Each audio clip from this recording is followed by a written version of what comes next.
Paulão, quando você quiser, a gente inicia aí. Podemos começar.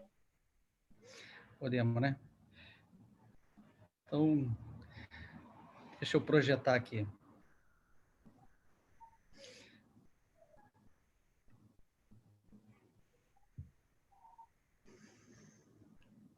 Tá vendo a minha tela, Paulão? Tô. Tá. Tranquilo. Bom, então a gente vai fazer o nosso último encontro virtual do ano, sob moderação do nosso amigo Paulão, e a gente vai conversar sobre o acesso anterior para artroplastia, né? Todo mundo sabe que eu sou amplamente favorável, que eu tenho feito nos últimos 8 anos, e o Gaudêncio ele vai falar para vocês que não é uma coisa boa o acesso anterior, né? Então a gente vai ter um confronto de ideias aqui. Então eu sou amplamente a favor do acesso anterior. Hoje eu faço o acesso anterior para 95, mais uns 90% das minhas artroplastias primárias. Até mais, entre 90% e 95%. Eu represento lá o Hospital de Força Aérea do Galeão, esse é o corpo clínico, todos os staffs, e em vermelho são os colegas que fazem parte do grupo de cirurgia do quadril e os residentes. A gente tem um R5 de quadril, o João, e tem um R4, que é o Renan. Eu tenho que declarar que eu tenho esse conflito de interesses, porque eu sou um centro de referência para essa técnica na América Latina, e desde 2014 eu sou assim considerado, nós somos assim considerados no HFAG. Por que o acesso anterior? Porque eu resolvi também explorar o acesso anterior, né? Já que a minha escola foi do acesso posterolateral, e o acesso posterolateral é um baita acesso. Mas por que o anterior? A gente sabe que os acessos mais utilizados, historicamente, eles têm complicações específicas. Então, posterolateral, queira ou não, a luxação é sempre um fantasma, né? Claro que diminuiu a taxa de luxação com o aumento das cabeças, com a melhora da técnica, né? Com o reparo dos rotadores, né? Com fechamento intraósseo, né? Até poupando-se os rotadores, né? Com os acessos tipo o SPER, que a gente poupa o tendão conjunto. É claro que a luxação diminuiu também no acesso posterolateral, mas ainda não deixa de ser um fantasma. E, obviamente, que pela proximidade, dependendo do grau de complexidade, o nervo isquiático ele pode ficar em risco também. E o lateral direto, né, também historicamente, todos sabemos que a claudicação é um problema importante, né, porque mexe com o mecanismo abdutor. Então, alguns pacientes, não são todos, mas alguns pacientes evoluem com claudicação. E, eventualmente, pode-se ter até lesão direta do nervo glúteo superior, que aí o prognóstico acaba sendo pior. Então, eu acho que esses foram os grandes motivos que me motivaram a procurar o acesso anterior. E a gente tinha um respaldo, né, conversando com o Mata e tal. O Mata, desde do fim da década de 90, do século passado, ele já começou a fazer o acesso anterior para a ATQ. E ele mesmo, quando teve... Oi? Desculpa interromper, tem uma aba que diz ali ordem de composição na sua tela, que tem gente no chat, desculpa interromper, aonde? Que está atrapalhando. Aparece na tela um negócio que fala ordem de composição, é uma janela que aparece aí, agora sumiu. Talvez se você colocar no modo de apresentação, desculpa, alguém no Vamos chat, ver. o Gustavo Albino contribuiu, agradeço o Gustavo Albino, obrigado, desculpa a interrupção. Vou tirar então, agora vê se vai, Jean. Melhorou? Melhorou, obrigado. Tá, eu que te agradeço. Obrigado aí por acenar isso.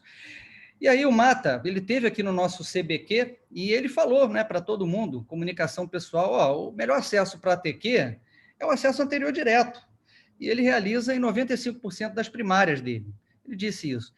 E aí, Gaudêncio, eu vou dizer para você o seguinte, hoje, na minha comunicação pessoal, 14 de dezembro aqui no Rio, sentado aqui na minha casa, aqui na minha sala, eu acompanho o relator, eu acompanho o Mata, eu acho que é o melhor acesso para a ATQ. E eu vou te dar alguns motivos, e vou passar alguns motivos para todos aí que estão nos assistindo. Primeiro motivo é que é o único acesso verdadeiramente anatômico, isso é incontestável, né? É porque é um acesso desenvolvido entre os músculos, né, num verdadeiro plano internervos. Então, não precisa, a gente, para desenvolver o acesso anterior, direto, não precisa desinserir nenhum músculo, né? E a gente aqui na setinha, a gente percebe que a gente não entra bem aqui anterior, a gente entra um pouquinho mais lateral, aqui sobre o tensor da face lata, e embaixo da face do tensor é que a gente joga todos esses músculos aqui, o 4, 5, 6, para a lateral, né, que são inervados pelo nervo glúteo, né, o glúteo médio, o tensor da face lata, e todos aqui, 1, 2 e 3 para medial, que no caso é o sartório, que a gente não chega nem a ver o sartório, e o reto femoral, né? Então, que são inervados pelo nervo femoral. E a gente já cai direto na articulação, né? Só afasta o ilho psoas aqui para medial e o ilho capsulares também. A gente cai direto na cápsula. É um acesso muito direto, efetivamente.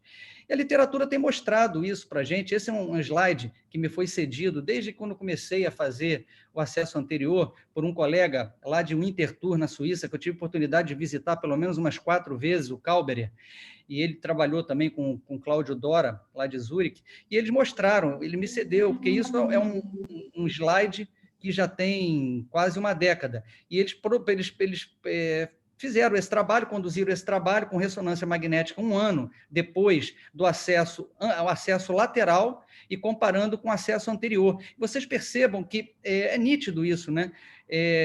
A técnica anterior que a gente usa, que é essa técnica AMES, os resultados, sem dúvida nenhuma, a conclusão deles era que eram melhores, porque tinha uma degeneração muscular muito menor. Olha, cadê 1 ano depois, olha o sinal alterado ainda na musculatura, né, glútea, e enquanto comparativamente com o anterior. Então, isso foi mostrado. O nosso amigo Gaudêncio, meu grande amigo Gaudêncio, ele, com a fala dele, com a fala mineira, com esse ar professoral, ele vai tentar convencer em contrário. Falar, não é tão assim, não é um acesso que poupa tanta musculatura. E talvez ele tente até embasar em alguns trabalhos. Por exemplo, teve esse trabalho agora de dezembro de 2020, um trabalho japonês, né, publicado no HIP International, que eles avaliaram a CPK, né, e a proteína C reativa, comparando o acesso posterior com o acesso anterior direto. E qual foi a conclusão dos autores? Ele mostrou que o acesso, os níveis de CPK, são marcadores enzimas de dano ao músculo, eles encontraram que foi 2 vezes maior, foi significativamente maior com 2 semanas depois de artroplastia feita pelo acesso anterior direto, comparativamente com o acesso posterolateral. Então, eles questionaram se realmente o acesso anterior direto ele pode ser considerado uma via minimamente invasiva, né?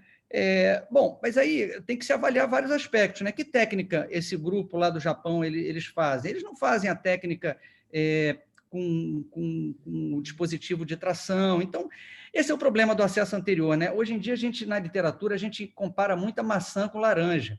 Tem acessos anteriores e acessos anteriores.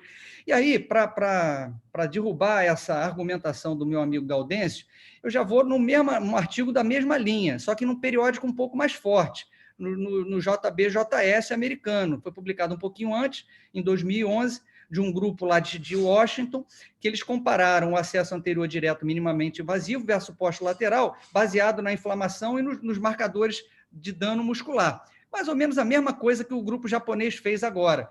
E o que esses autores mostraram? Eles mostraram que a via de acesso anterior, né, usada aqui no estudo, ela causa significativamente menos dano muscular do que o acesso posterior, como foi indicado pelos níveis de CK.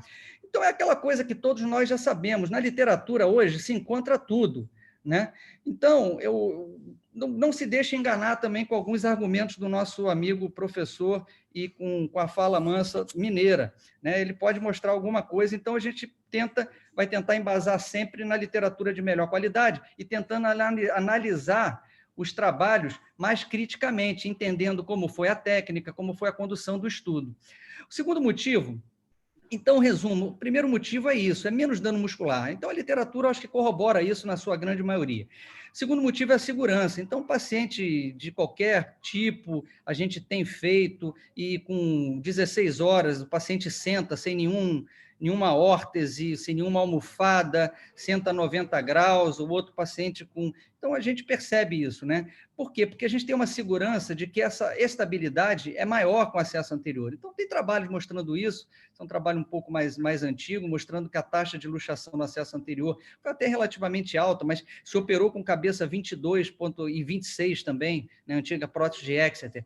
Quando começou a usar cabeça 28 para cima, essa taxa já baixou para menos de 0,5%.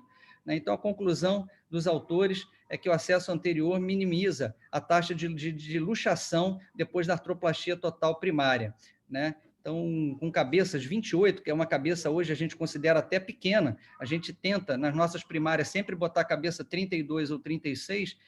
Então, com 28, a taxa de luxação é muito baixa, né?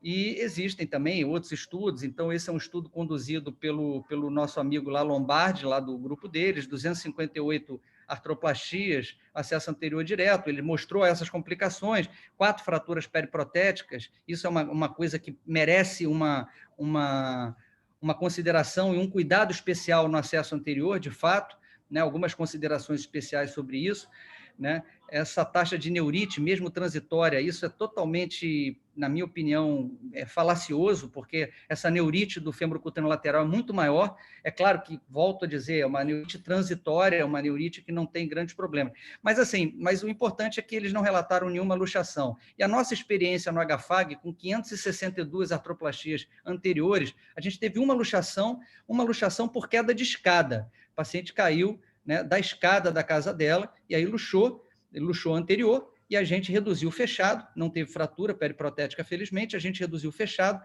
e essa paciente estabilizou. Então, teve uma luxação traumática, que corresponde a 0,177%. O terceiro motivo é que a reabilitação, a gente percebe isso, a gente fazia o acesso pós-lateral, então a gente teve ali a nossa impressão, é claro que a gente também já publicou em relação a isso, mas a reabilitação é mais completa e rápida com acesso anterior direto. Então, casos de fratura como esse, paciente de 79 anos, esses casos são ótimos para se fazer o acesso anterior direto, são pacientes normalmente com a musculatura mais flácida, então fica bastante facilitado o acesso anterior direto. Então, incisões pequenas, que não é esse o mote da coisa, mas pode levantar a perna, dona Maria Alice. Com o paciente reabilita rápido. Vezes de pós-operatório, anos por fratura. Pode baixar, dona Maria Alice. É uma paciente de 80 anos, praticamente, isso, totalmente reabilitada. Abaixa outra vez. E não é só isso. Todos... 46 anos. Um mês de pós-operatório. Então... Não dá para ser... A gente percebe, então, porque estava com som, não tirei o som do vídeo, aí atrapalhou um pouquinho. Mas a gente percebe 4 semanas, 5 semanas, 6 semanas de pós-operatório, paciente na 4ª década, 6ª década, 7ª década, e a reabilitação igualmente favorável aí, a gente percebe reabilitações muito facilitadas. E é isso que a literatura também tem mostrado, né? Então, um trabalho aí do Journal of Arthroplasty, comparando esses acessos anterior direto com posterolateral, né? Nesse caso especificamente, ele mostrou que o acesso anterior direto, durante o período pós-operatório imediato, mostrou uma reabilitação realmente mais fácil, mas que com 3 meses os resultados eram semelhantes. Então, a conclusão dos autores é que não houve diferença significativa entre os grupos depois da avaliação mais tardia, depois de 3 meses, mas que os achados confirmam que o que foi publicado anteriormente, com o acesso anterior direto, ele reabilita nos estágios iniciais melhor, né? E isso corroborado também por outras centenas de artigos. Então, esse também comparando o mini posterior com o acesso anterior direto, andar sem auxílio de muleta, o anterior direto andou com 22 dias, o grupo posterolateral 28, foi estatisticamente significativo, e o OMAC também com 3 semanas foi superior no acesso anterior direto. Claro, vocês podem questionar, mas 3 semanas isso não faz muita diferença? Não faz, realmente não faz, né? Se com 6 semanas a coisa fica parecida, mas isso já é um elemento também que o paciente gera mais satisfação no paciente e em nós mesmos, né? E, por último, quer dizer, tem um amplo respaldo, né? Então, já tem autores muito importantes, né? Tanto dos Estados Unidos como da Europa, inclusive os europeus que iniciaram. O primeiro que se iniciou nos Estados Unidos foi o Joe Mata, Parvise também faz, mas o Frederic Lode, que é de Paris, ele que foi a grande pessoa que mudou, na minha concepção, a forma de abordar anterior, que é a técnica que a gente procura seguir, o Cláudio Doro, o Kalberer, e por aí vai. E a literatura ali vem mostrando que realmente é um acesso que, apesar de já ter mais de 70 anos, quase 80, a taxa de luxação de estabilidade é maior e a recuperação pós-operatória é menor. Para vocês terem uma ideia, esse é uma pesquisa que eu fiz em 2017, em agosto de 2017. Tanto vocês vejam que o artigo primeiro que apareceu foi de agosto mesmo de 2017. Jogando como palavras mesh words, acesso anterior e artroplastia total do quadril, vocês percebam que a gente encontrou naquele momento 559 artigos. E agora, fiz essa pesquisa hoje, mesmas palavras de busca, e hoje a gente já encontra 1.032 artigos, então praticamente dobrou, quase 100% mais. Então, vocês entenderem, e olha a curva lá do PubMed que mostra, olha como é que o interesse está cada vez ascendente, é uma curva ainda exponencial, o interesse pelo acesso anterior direto em relação às publicações, ela é exponencial. Então, não se deixe enganar pelo meu amigo Gaudêncio, ele é bom de papo, ele é mineiro, ele, com essa fala mansa, ele consegue convencer. Provavelmente ele vai querer mostrar esse artigo também, que é um artigo publicado num periódico importante, que é o JBJS, de 2017, americano, em que o próprio título já chama um pouquinho a atenção. Ó, acesso anterior direto, fator de risco para falha femoral rápida em paciente que é submetido a artroplastia total não cimentada. Mas olha só, não vou questionar totalmente, mas assim, tem alguns aspectos que fragilizam muito esse artigo. Primeiro, que ele é um estudo retrospectivo, então já bota em nível de evidência 3. Segundo, que ele foi feito em 3 serviços formadores a partir de 2011. Então, a série deles, eles começaram a contar os casos em 2011.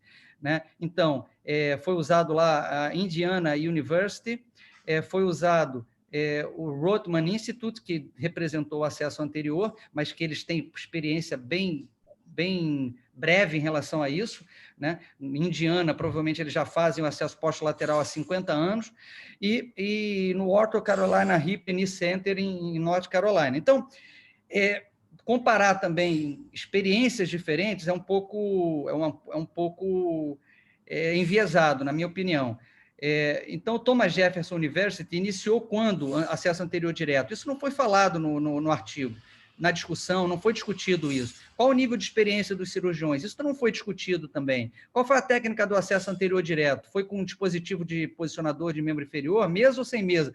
Sequer foi falado isso na discussão. Eu acho que esses são pontos que enfraquecem o artigo, porque isso tinha que ser falado, para que o leitor ele conseguisse separar e com um crivo próprio, ele interpretar se os dados eram valorosos ou não. O grupo de acesso lateral também não foi bem pareado, foi um grupo bem mais jovem e mais leve. E eles mostraram, nesse artigo aí, que o acesso anterior luxou mais do que o acesso lateral, para vocês terem uma ideia. E foi quase igual ao acesso pós-lateral, né? E ele falhou mais em termos de artroplastia, de fratura, do que de todos os outros 2 acessos. Então, foi um estudo que, na minha concepção, foi mal conduzido. Então, como conclusão, eu acho que o acesso anterior é uma técnica que veio para ficar, um pouquinho mais exigente, talvez, mas talvez porque a gente não tem muita escola disso, mas é altamente factível. A gente tem feito aí uma escola, né, porque as pessoas que estão treinando lá nos últimos 5 anos, elas estão fazendo lá no meu hospital o acesso anterior. Hoje, o nosso grupo, os 4 cirurgiões de quadril fazem o acesso anterior de uma qualidade muito boa. Na nosso entendimento, a mesa ou o dispositivo posicionador de membro inferior faz toda a diferença. Então, às vezes a gente vê, né, eu já tive a oportunidade de visitar vários serviços que o pessoal faz, principalmente na Alemanha, na Suíça, o pessoal faz acesso anterior, mas sem o dispositivo. Na minha concepção, uma outra operação. Por isso que a literatura, a gente tem que ser muito crítico em relação à literatura, porque senão a gente acaba comparando maçã com laranja.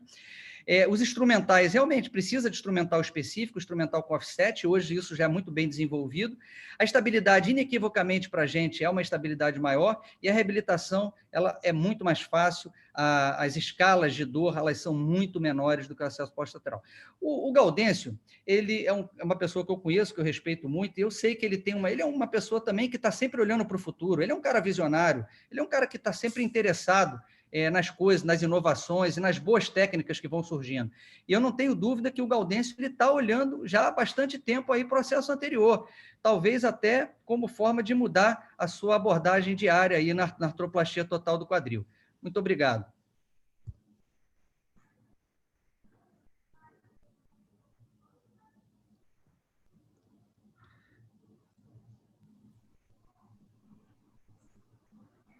Obrigado, Marcos Giordano. O Paulão está aí, o Paulo Rogério. O Pedro Ivo entrou na sala.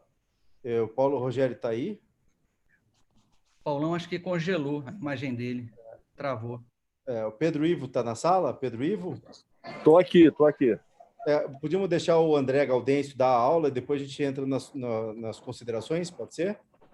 Você que manda. Pode fazer Pedro, o que você quiser. Você chegou Oi. a assistir uma parte da aula, Pedro? Assisti a aula inteira. Beleza. Então, Deixa eu só aproveitar, deixa eu pedir desculpa a todos. Eu tive um problema no meu celular e eu estava trocando o meu celular, por um chip. Eu ainda estou na loja da Claro, ó, vocês podem ver, ó. Estou na loja da Claro porque eu tive um problema no meu celular e eu não funciono sem celular como nenhum de nós, né? Então eu estou no meio do shopping aqui, prestando atenção na aula, mas não assisti a aula inteira até agora. Beleza, Pedro. Ó, só para vocês verem que eu estou na loja da Claro. Tá? Desculpem.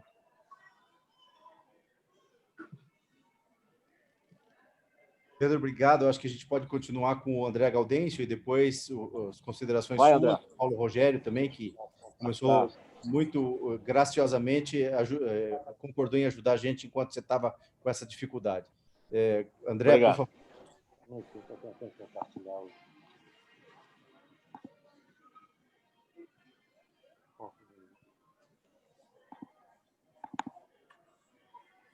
Está conseguindo ver minha tela aqui? Já não?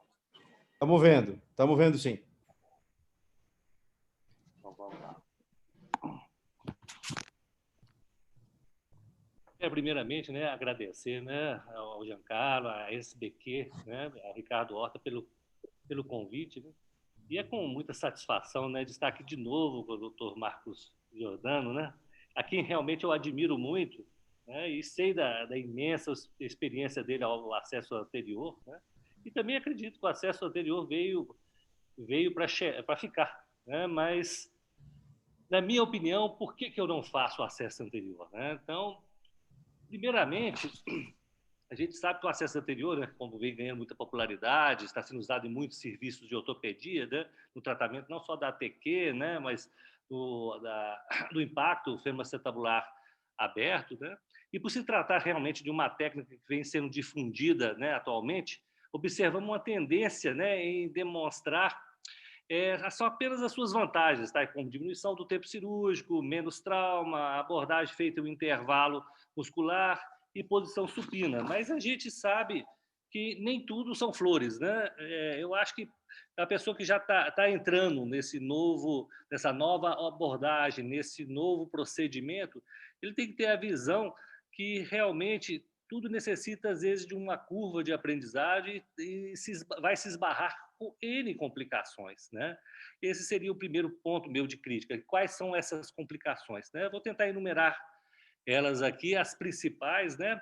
Se são complicações que não são, às vezes, comuns, mas para quem está na curva de aprendizagem, ela tem relevância, né? A primeira seria a lesão do nervo cutâneo lateral, né?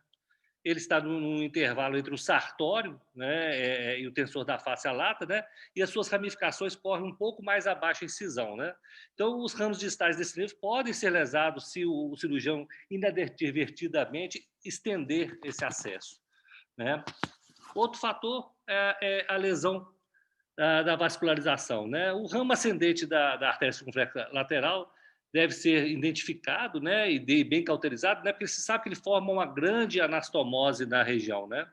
Ele passa entre o sartório, né, e o tensor da face lata, né, mais profundamente, e são variáveis em extensão e localização, né? Se eles não forem bem cauterizados, feito uma boa homeostasia, pode ter grandes hematomas e sangramentos. Em relação ao dano muscular, né? É outro problema, né? Essa abordagem necessita de bom afastador para expor o quadril, né? A colocação incorreta desses afastadores com a direção indevida pode causar um severo dano no tensor da face lata e no reto femoral, né? E necessita de utilizar afastadores especiais desenvolvidos para essa excisão, né? Com maior profundidade de sua curvatura e evitar estrangular os músculos, né? Durante a retração, né? Então, também durante a exposição e elevação da cápsula anterior, né? Pode ocorrer lesão do reto femoral, que deve ser também cuidadosamente afastado, né? Outro problema é a lesão do feixe neurovascular, né? É uma complicação difícil, mas é potencial, né? Se o sartório, por exemplo, quem está inadvertidamente começando, né, for confundido com o tensor da face lata durante o acesso, ele vai cair no triângulo femoral e com risco de danos principalmente, primeiramente, diretamente, o nervo femoral, né? E uma compressão. A neuropraxia do femoral já é um desastre. A lesão nem se fala, né? Outras complicações que são extremamente importantes para quem está começando com esse acesso, né, no meu modo de ver, né, em relação à fresagem e o posicionamento da copa, né?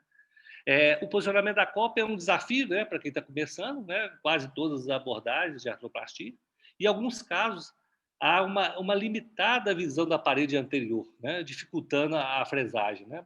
As fresas são introduzidas anterior à haste femoral. Isso é um problema, né? Porque a haste faz uma pressão e é necessário cautela, né, da fresa para não se alavancar e destruir a parede anterior, que seria realmente desastroso, né?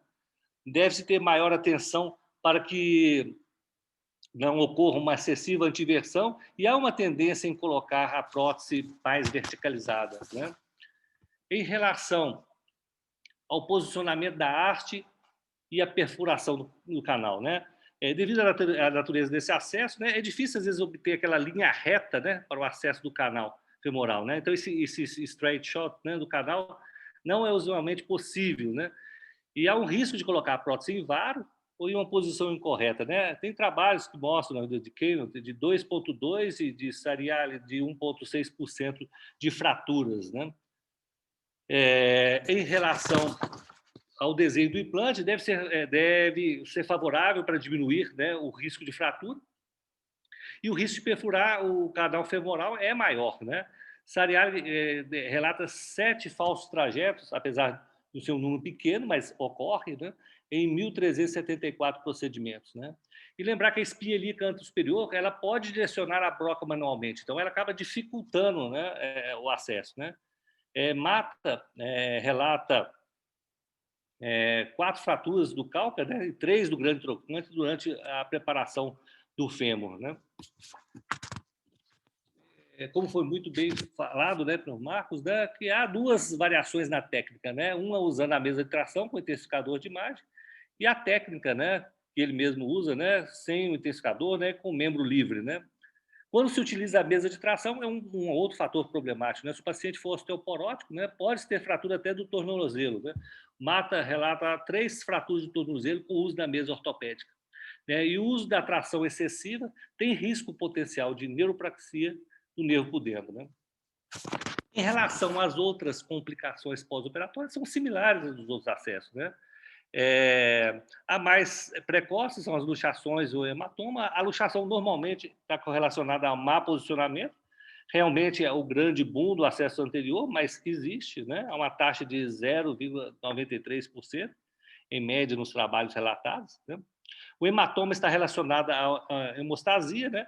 Devido ao acesso anterior ser feito em um plano só, né? Com apenas o fechamento da bainha do tensor da face lata, né? Isso favorece a formação de hematomas, né? E por ser um acesso anterior, né, não há aquela compressão natural das estruturas que a gente consegue no acesso de Hardinge ou que seja no acesso posterior, né? E a lesão a lesão de pele dos próprios afastadores, né? Já a questão, se o paciente é obeso, né, e tem aquela gordura mais saliente, né, terá uma pele realmente ruim nas dobras, né? Isso pode colocar em risco a ferida cirúrgica, principalmente quando o paciente assentar ou flexionar demais o quadril, né? Dificulta também os cuidados pós-operatórios, né, como curativos, né? E foi relatado também no pós-operatório imediato casos de ossificação heterotópicas, né? Mais especificamente miosite ossificante, né? Usualmente dentro do tensor da face lata e mais ocasionalmente dentro do reto femoral. Acredita-se que isso é devido secundário ao afastamento, né? Ao trauma durante o afastamento. Então isso seria um dos fatores, né, seria as complicações, e para embasar, né, vamos dar alguns artigos realmente são uns que você até citou, né, mas eu coloquei alguns outros que eu achei também de bastante relevância. Esse trabalho é de nível 1, né, do Townsend, que é um trabalho que ele foi publicado em 2018, que ele fez entre 2013 e 2016, que ele avaliou 116 pacientes, avaliando o acesso anterior e o mini acesso posterior, né? No frigir dos ovos, né, na conclusão do trabalho, ele observou que a taxa de complicação é similar, né? E após 2 meses não houve nenhuma diferença no retorno da sua atividade. Realmente ele relata, né, aquele retorno imediato nas 3 primeiras semanas é melhor no acesso anterior, mas após 2 meses não há diferença alguma, né? Esse trabalho também é realmente muito interessante, esse artigo, que ele tenta, não sei se você chegou a ler esse artigo, e qual que é a curva de aprendizado para o acesso anterior, né?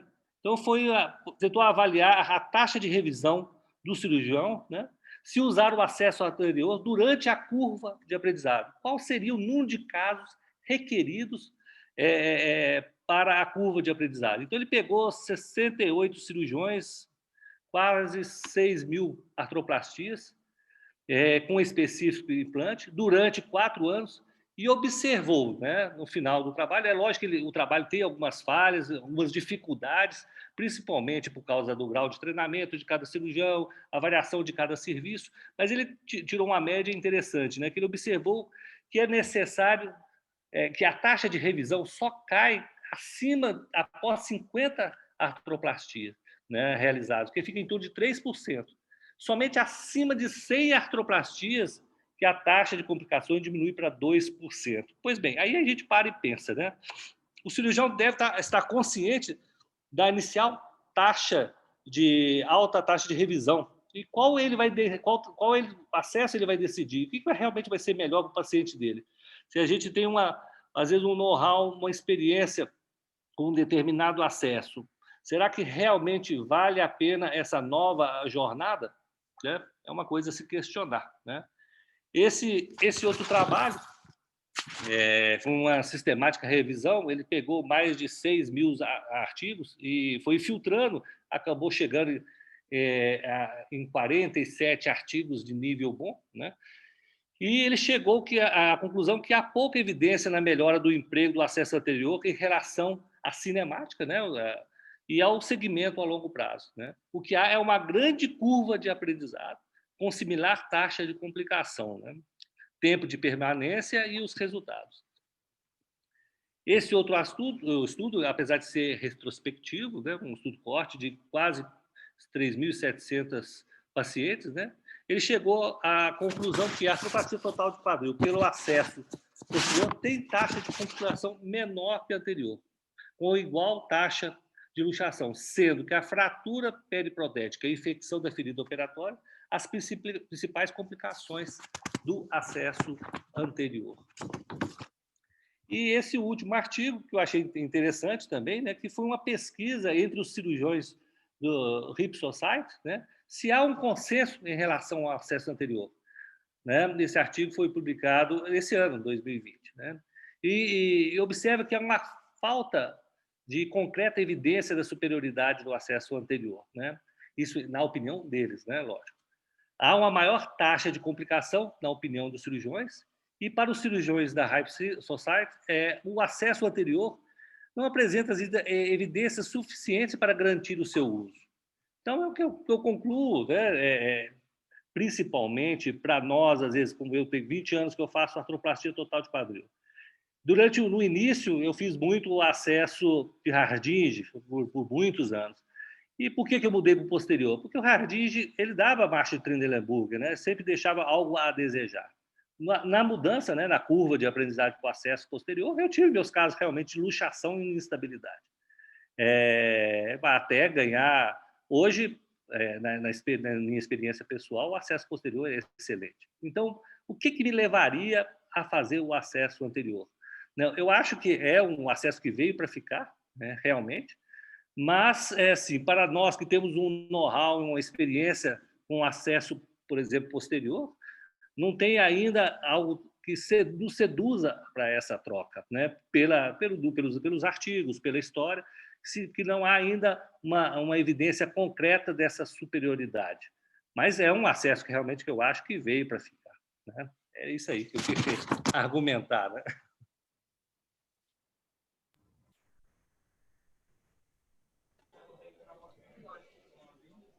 Pedro Ivo, está aí?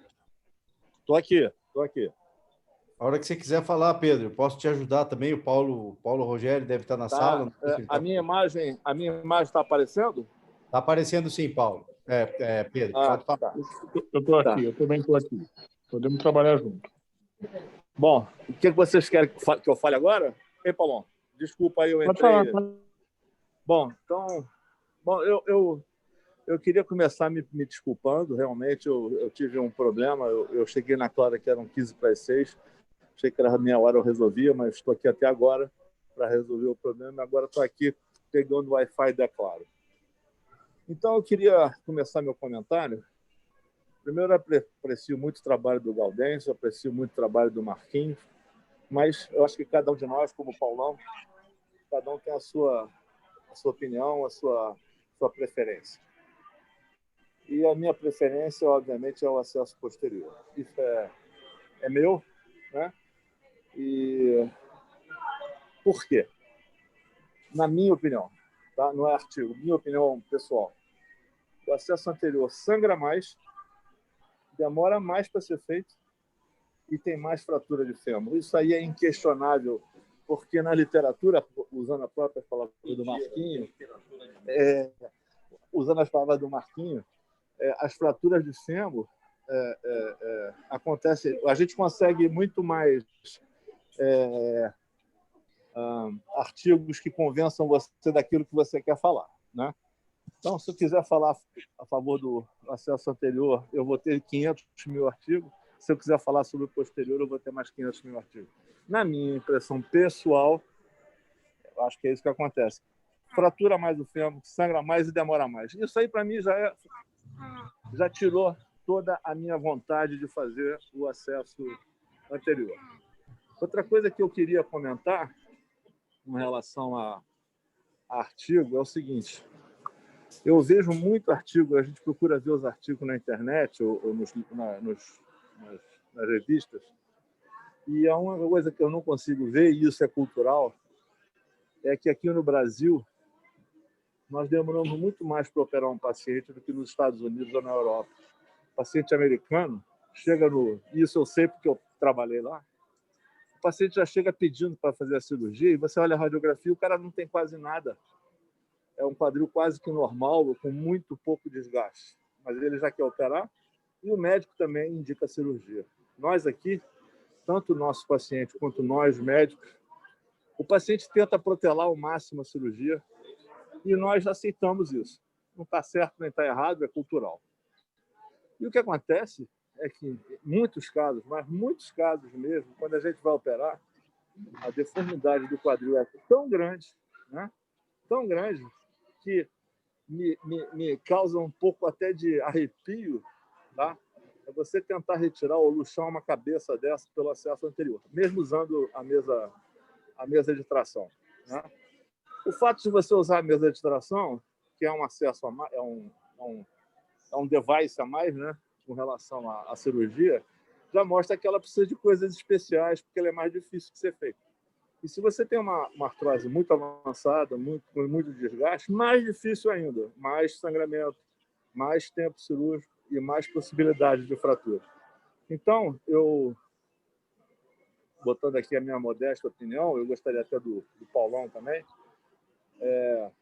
continuo fazendo acesso posterior, não porque não estou velho ainda para querer mudar, eu acho que se for melhor eu mudo, mas não vejo nenhum motivo na minha vida para eu mudar o acesso posterior que eu faço, sempre fiz, para esse acesso anterior, que, na minha opinião, causa mais problema. E queria acrescentar que o Marquinho é um cirurgião muito habilidoso, é um cirurgião de mão cheia, e as coisas na mão dele funcionam de uma maneira que talvez não funcione na mão de um cirurgião menos experiente ou que faça menos cirurgias por ano, tá?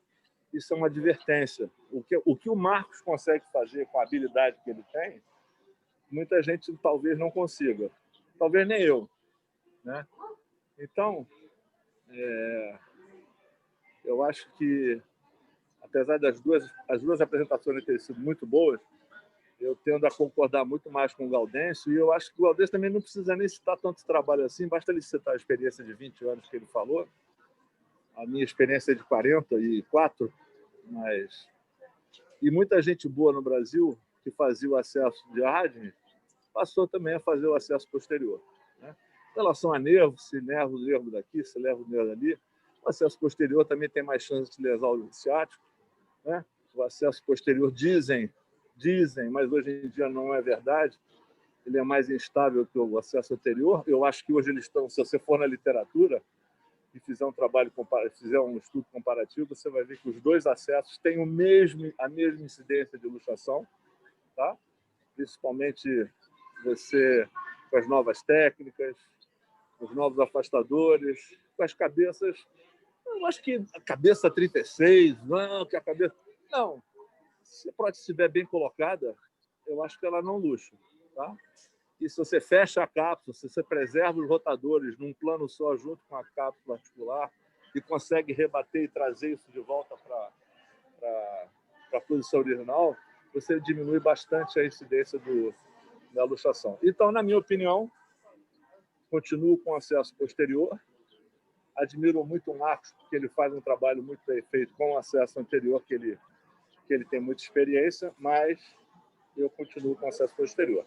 Agora eu queria ouvir o Paulão. Vamos lá.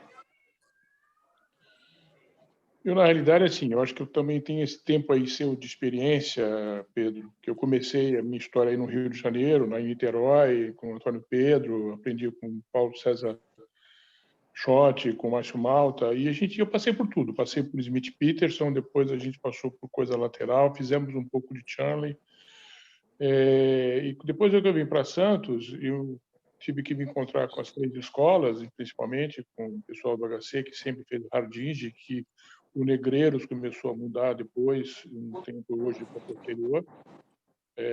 Mas eles dão uma escola do Hardinge, como é o pessoal lateral que faz a cirurgia na Escola Paulista. E me identifiquei muito, claro, com o pessoal da Santa Casa, com acesso posterior. A minha colocação é a seguinte: acho que o Marcos é realmente aquilo que você falou, é um cirurgião extremamente competente, sabe muito bem fazer, mas eu acho que é uma complicação, porque hoje algumas escolas na Itália, eles não usam mais a mesa essa mesa de tração, eles fazem um acesso anterior, como eu uso lá em Rimini, mas eu acho uma complicação. Hoje, uma mesa de $180 mil é difícil você convencer alguém para comprar uma mesa dessa, primeiro. Segundo, a minha concepção é o seguinte: nós somos cirurgiões de reconstrução. Nós lidamos com casos complexos, nós lidamos com casos difíceis, artroses extremamente avançadas, e que eu preciso ter um acesso já preparado para qualquer tipo de complicação. Tanto uma fratura acetabular, principalmente em via posterior, ou uma fratura no fêmur que a gente precisa fazer. Então, é uma coisa que eu consigo estender o acesso desde que eu sinta essa dificuldade. Então, por exemplo, um quadril semi-anquilosado para você fazer uma luxação posterior era um pouquinho mais difícil, mas no anterior também.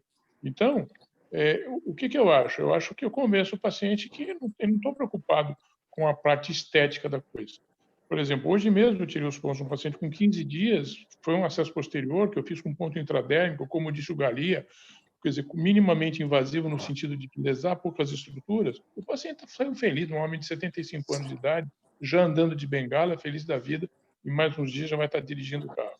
E a orientação prévia em relação dos riscos da luxação, isso a gente tem que enfatizar. Então, eu acho que talvez o acesso anterior, que precisa ser treinado, porque é uma coisa que eu aprendi, assim, o cirurgião não pode ser um cirurgião de uma via só, mas ele tem que ter muita consciência do que ele está fazendo.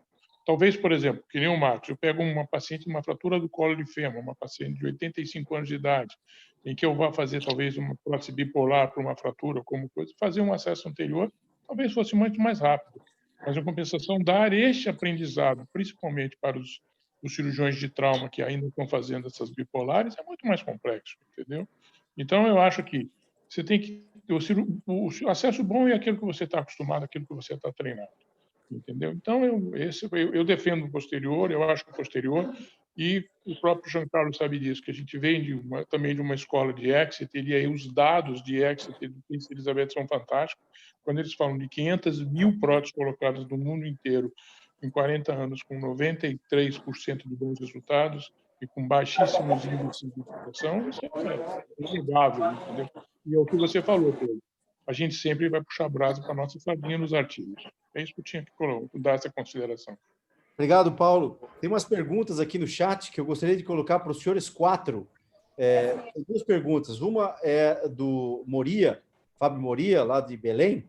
Ele fala, Giordano, a radioscopia, eu quero o comentário de todos. A radioscopia no transoperatório é obrigatório para a implantação do componente acetabular? Essa pergunta do Moria para vocês. Eu queria comentário de todos sobre também a dificuldade com uma radioscopia do transoperatório. Então, vou tentar ser bem rápido. Depois, eu queria também fazer alguns comentários em relação ao que o Pedro e o que o Paulo Rogério falaram, porque eu concordo com 99% do que eles falaram. Bom, mas em relação ao Moria. Moria, eu acho que uma das grandes vantagens do acesso anterior, na minha opinião, é você poder sair da sala sabendo exatamente como o paciente saiu de acordo com o que você planejou. E pelo paciente estar em decúbito dorsal, o intensificador de imagem ele não gera dificuldade. Então, o intensificador fica paradinho ali, do lado. Na hora que a gente começa a fresar e bota o componente acetabular, a gente consegue fazer uma imagem, a gente pode fazer até com teste ou com a própria raspa. E aí, então, essa coisa de falar o acesso anterior, a tendência é botar o acetábulo mais vertical. Não acontece, ainda mais se a gente tem a imagem, só bota se quiser, né? Então, eu diria para você, eu comecei a fazer, na minha curva de aprendizado, os primeiros 50 casos eu fiz sem imagem. E depois eu incorporei a imagem, porque eu entendi que essa era uma grande vantagem do acesso anterior. Entendeu? Então, vale muito a pena, na minha concepção. Pode continuar falando as suas considerações para o que o Pedro falou, que eu acho interessante. Não, eu acho assim, primeiro agradecer muito ao comentário, tanto do Paulo quanto do Pedro. Os elogios que eu recebi hoje, eu acho que, não me lembro de ter sido tão elogiado, né? Assim, muito obrigado pela consideração que vocês têm, que eu sei que... Mas vocês sabem que a coisa é recíproca, mas eu fico muito satisfeito com essa leitura que vocês têm. Eu concordo em gênero, número e grau, no sentido de que o acesso anterior ele tem que ser entendido não como uma panaceia. Ele não é um acesso que por si só é muito melhor do que os outros, e que vai transformar o resultado da operação. Claro que não. O acesso anterior ele tem que ser entendido exatamente qual é a filosofia, desde que existe uma curva de aprendizado, existem trabalhos mostrando que essa curva de aprendizado não chega a mais de 50, nem 60, como o trabalho que o Gaudêncio mostrou, tem trabalhos mostrando que a curva de aprendizado é uma curva de 30 pacientes, então, mas existe uma curva de aprendizado, não é uma operação que deva ser feita para todos os cirurgiões, tem gente que não tem muito perfil para fazer esse tipo de procedimento, concordo. Os casos, principalmente nessa curva de aprendizado, eles têm que ser muito bem selecionados, eles têm que realmente ser... A pessoa tem que selecionar, tem que planejar mais do que nunca, qualquer cirurgia merece ser planejada, o acesso anterior mais do que nunca, porque com a técnica que a gente usa, que o pé fica preso, a questão do comprimento, a gente vai ter que seguir exatamente o planejamento. Por isso que a imagem, Moria, também é uma confirmação de que a gente chegou e conseguiu o resultado exatamente de acordo com o planejamento. O Pedro comentou, ele tem razão também, a literatura tem mostrado que tem mais fratura do fêmur, mas isso é um comportamento que se apresenta principalmente com as hastes não cimentadas, né? E a partir do momento em que se começou a utilizar a haste cimentada também para o processo anterior, que no início se fazia basicamente com haste não cimentada, esse tipo de complicação voltou a patamares usuais, né? E aí tem outras coisas, mas agora que eu não estou me recordando, mas até para não tomar muito tempo e todo mundo poder considerar, à medida que a discussão for evoluindo, a gente vai comentar. Mas eu queria agradecer muito. Pedro, obrigado, meu amigo. Você é uma referência para a gente, você e Paulão. Marquinhos, você não precisa agradecer, porque esse é seu mérito, né? E eu acho que na ciência, eu acho que a gente tem direito de... A gente concorda em tanta coisa, tem certas coisas que a gente tem o direito de você discordar de mim, eu discordar de você, e a gente não sair como dono da verdade, assim como duas opiniões diferentes que vão levar ao mesmo caminho. A única coisa que eu me bato é o seguinte: se a gente precisa de respondendo ao colega lá do Parade, com relação a fazer escopia, a escopia você pode fazer em qualquer situação, né? Se eu tenho dúvida de como eu estou fazendo, ou se existe uma fratura no fêmur, ou se meu acetábulo está mal colocado, ou se eu medializei, ou se eu lateralizei, eu faço exatamente o que o Marcos faz. Eu faço um intensificador de imagem. Agora tem um detalhe, tá? Eu esqueci o nome do nosso colega do Pará. Quando você usar o intensificador de imagem durante uma cirurgia com a articulação aberta, não se esqueça de jogar soro na articulação, porque se você não jogar soro na articulação, você não vai ver nada, tá? É fundamental, se você está com a articulação aberta, você colocar para fazer escopia, jogue soro dentro da articulação, que aí você vai ver muito melhor o que você quer ver, tá? Isso é muito importante. E outra coisa, de novo, advogando aí o Marquinhos advogando a estabilidade do acesso anterior, vou voltar de novo ao mesmo ponto. Nossos pacientes são operados mais tarde. Nossos pacientes têm o quadril, quando vão ser operados, com um quadril muito mais rígido, com muito mais retração muscular do que os pacientes americanos e os pacientes europeus. Os pacientes americanos, com uma mobilidade maior apenas com dor, eles têm uma tendência à luxação muito maior do que os nossos pacientes aqui. Não esqueçam isso nunca, tá? E como o Paulão falou, quer dizer, o melhor acesso é aquele que você faz melhor. Agora, sempre ressaltando, né, Marcos? Eu acho que o melhor acesso é aquele que você faz mais e o que você está mais acostumado e que você tem mais experiência. E o cirurgião de quadril tem que entrar pela frente, por trás, pelo lado, de qualquer maneira ele tem que chegar no quadril, dependendo do caso. Eu não mudo meu acesso, não me lembro quando eu tive que mudar meu acesso por conta de uma exigência do caso, tá? Paulo Rogério, André? Na realidade, assim, eu não me lembro nunca de ter usado imagem nesse tipo de cirurgia. Até porque uma das coisas que eu aprendi lá quando estive lá em Exeter é que eles usavam um ponto acima do acetábulo no relógio, tipo meio-dia, para poder tirar a pressão quando eles faziam as próteses cimentadas. Eu achei aquilo fantástico e eu desenvolvi, quer dizer, até um stickzinho, que a primeira coisa que eu faço é achar o ponto do meio-dia e eu afasto isso tudo. Ou seja, eu tenho uma visão de 360 graus do acetábulo. Então, isso me dá uma segurança muito grande para saber se eu estou mais anterior ou mais posterior, se eu lesei um pouco mais ou menos a parede anterior ou posterior, entendeu? Então, eu tenho uma visão que me dá uma segurança, entendeu? Paulo, mas você não faz isso de rotina, né? Isso é uma coisa que você faz, assim, numa situação especial, né? Você não usa isso de rotina, usa? Uso. Eu acho que... Sabe o que acontece? Não. Porque antigamente, a gente entrava com mais gente na sala. Hoje, você está entrando com menos pessoas que querem te ajudar. Então, isso me facilita muito, porque tanto eu quanto o meu auxiliar, a gente fica com a mão livre para poder trabalhar. É uma questão de técnica, né? Ok. Isso aí. André? Eu acho que a mensagem que a gente tem que passar, no final, eu acho que, eu não sei se está finalizando, mas a mensagem que tem que passar é o seguinte: faça aquele acesso que você se sente melhor fazendo e que você sente que você está beneficiando mais o seu paciente. Não faça esse ou aquele simplesmente porque é uma tendência ou porque está mais moderno, ou se você não fizer, os caras vão achar que você não está fazendo direito, etc, etc, etc. Acho que eu tenho uma pergunta para o Marcos. A gente começou a fazer o mini acesso, que a gente fazia um acessinho pequenininho, que era minimamente invasivo, e a gente viu que ele era maximamente lesivo às partes moles internas, a pele era curta, a pele era pequenininha, a incisão, e lá dentro a gente fazia uma verdadeira catástrofe dentro da incisão.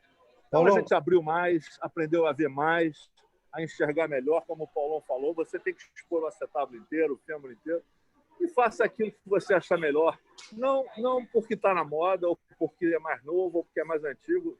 Faça o que você sabe fazer e vá em frente, porque vai dar certo. Paulão, deixa só o André comentar antes, só um minutinho, deixa o André terminar o comentário. Ainda nós temos mais questões, por isso vamos ser mais concisos nas respostas. Perfeito. O uso da radioscopia de rotina eu não uso. Eu acho que o acesso que eu faço, o acesso posterior, você tem uma visão muito clara, né?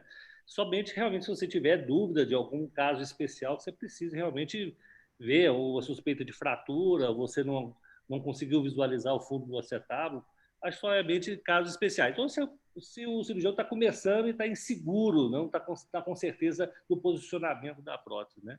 Aí, de rotina, não vejo a necessidade de usar a radioscopia durante a artroplastia. Não. Paulo, concordo, André. Concordo. Rapidinha pergunta, Paulo, para o Giordano. Me diz uma coisa, Giordano. Essa cicatriz anterior, principalmente nas mulheres, elas não reclamam muito, porque eu acho assim, todo dia elas olham para aquela cicatriz anterior. É diferente da posterior, assim, ela vê de vez em quando, entendeu? Só quando olha no espelho. Eu acho que se fizer um queloide ali, se você quiser usar um biquíni, vai ficar ruim para burra aí no Rio, hein? Não, é verdade, Paulão. Mas assim, eu vou te falar que não é um problema. Né? Normalmente a cicatriz é uma cicatriz bastante fina, não me lembro de ter nenhuma cicatriz com queloide, efetivamente, mesmo paciente com a pele mais escura, que é mais suscetível a isso. Mas a gente tem um recurso também hoje, se a mulher, ela realmente é uma mulher muito jovem e está muito preocupada com isso, a gente pode fazer a incisão do biquíni. Né? A gente vai entrar no mesmo plano, no internervos e intermuscular, mas a incisão na pele pode ser a incisão do biquíni, se essa realmente for a preocupação. Mas eu vou te dizer que não é um problema, Paulo. Ok. Obrigado pela resposta. Tem mais perguntas aqui, ó. Manuel Diógenes pergunta para os senhores: excelentes exposições, mas, na minha opinião, o acesso posterior resolve todos os casos de primária e de revisão, o que não ocorre com o acesso anterior. Então, na verdade, Marcos Giordano, é para você talvez comentar a questão da revisão, que é também uma pergunta minha. Como é que faz uma revisão pelo acesso anterior? Eu concordo com você, Diógenes. Porra, grande abraço, meu amigo. Obrigado aí pela consideração. É verdade, o acesso posterolateral ele é muito mais resolutivo em relação também às revisões. O acesso anterior, a gente tem tido alguma experiência em fazer revisão, principalmente alargando quando precisa, soltando a espinha ilíaca antero-superior, mas aí já é uma revisão realmente mais trabalhosa.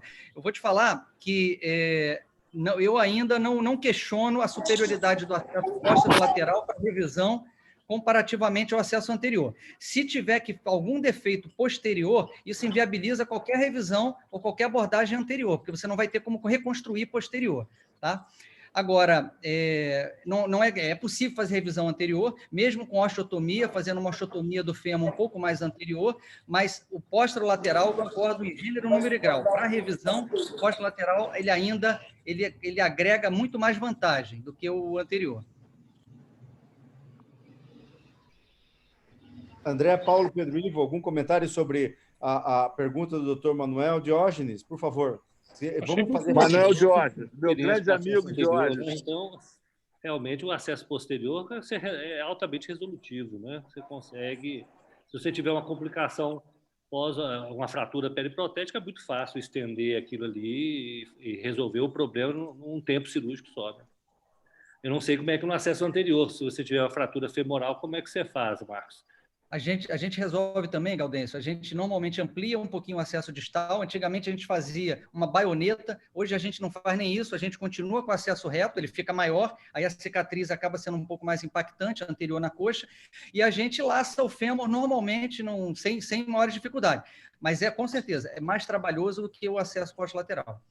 O que acontece é o seguinte, o Jorge, primeiro, um abraço para você, não sei se está nevando aí em Fortaleza, mas você vê o seguinte, que o Marcos falou. Eu acho que estendendo esse acesso anterior aí, já se transforma a cirurgia numa cirurgia muito mais agressiva. Você tem que descolar todo o vasto lateral, você tem que ligar todas aquelas artérias, coisa que no posterior a gente entra direto ali. Então é mais um motivo, quer dizer, a gente com o acesso posterior, eu diria, para não dizer 100%, eu diria que 99% das vezes a gente resolve com o acesso posterior, em todos os casos. Obrigado, Pedro. Paulão, alguma consideração? Pensa igual? Jorge, primeiro, meu abraço, meu querido, e que estivemos juntos também na Fluminense, mas eu acho assim, o posterior é fantástico, porque ele te dá tudo. Porque eu vou fazer um anterior para depois fazer uma revisão posterior, vai ganhar 2 cicatrizes. Eu posso fazer a mesma cirurgia usando a mesma cicatriz. Ampliar um pouquinho mais. Comentário rápido?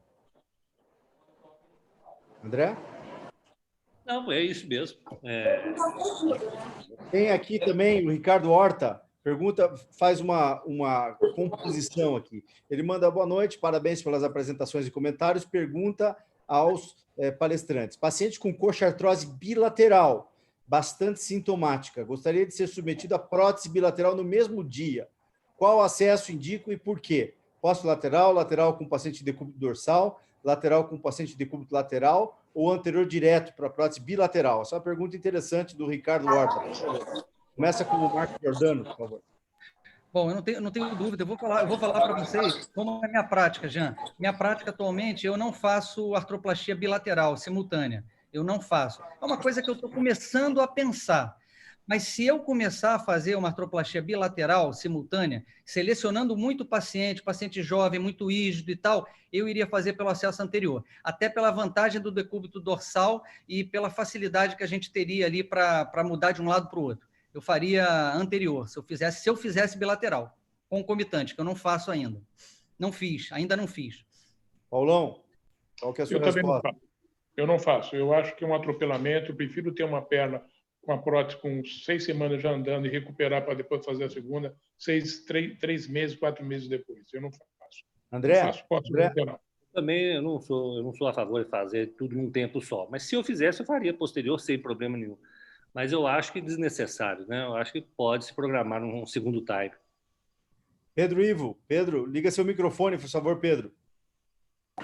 Alô? Tá ouvindo? Desculpa. Não, eu não faço simultâneo, eu faço um lado, o paciente estiver bem, estiver com muita dor do outro, 30, 45 dias depois você pode fazer, mas não faço concomitante, não.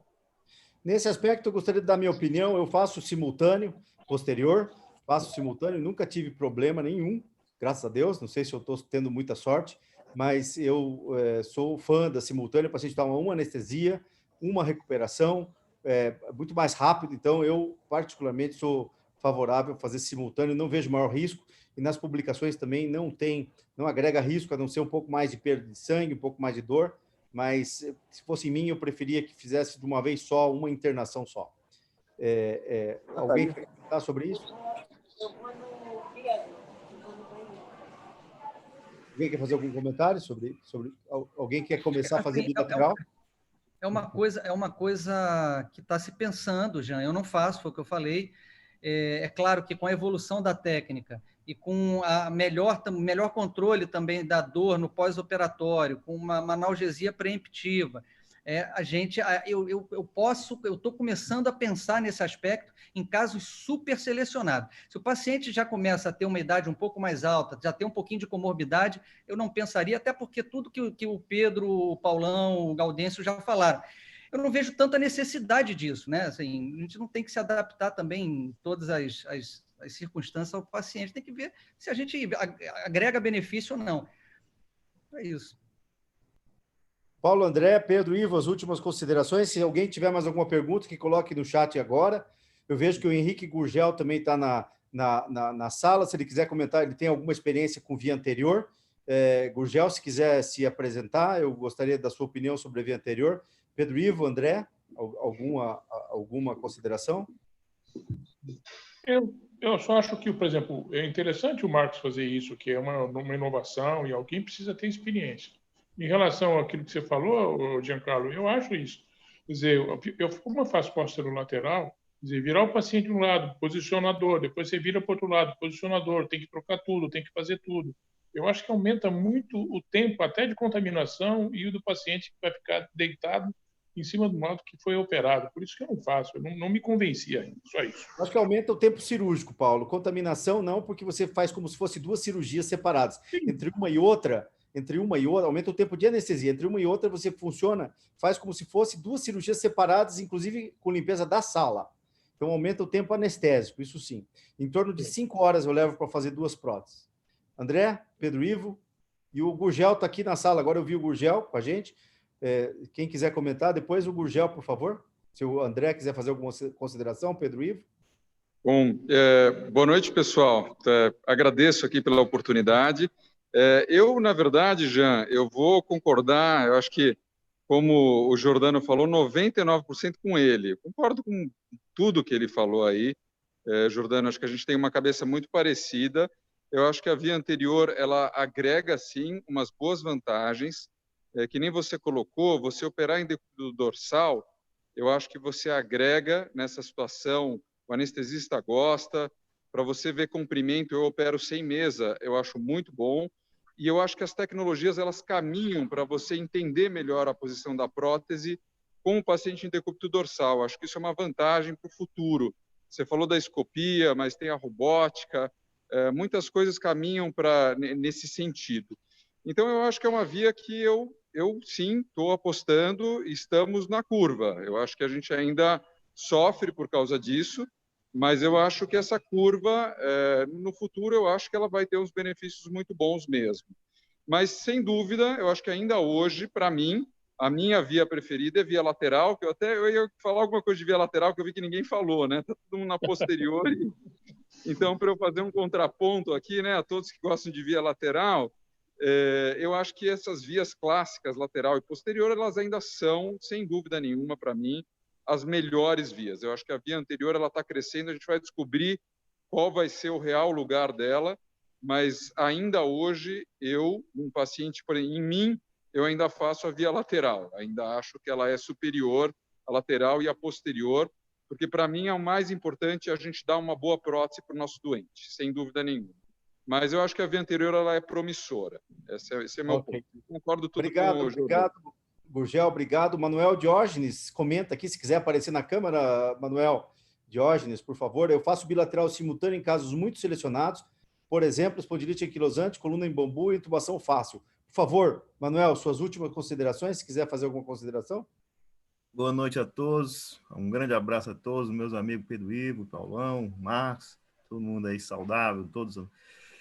Eu faço, assim, excepcionalmente, eu só faço em bilateral nesses casos, assim, né? Paciente com intubação difícil, coluna em bambu, que você vai ter muita dificuldade para anestesiar, então eu faço, né? Mas eu faço sempre o posterolateral e faço como você, Giancarlo, os dois tempos, vira e faz do outro lado, que eu fico mais, assim, mais seguro de fazer o posto-lateral, que é o que eu tenho treinamento, já faço há alguns meses.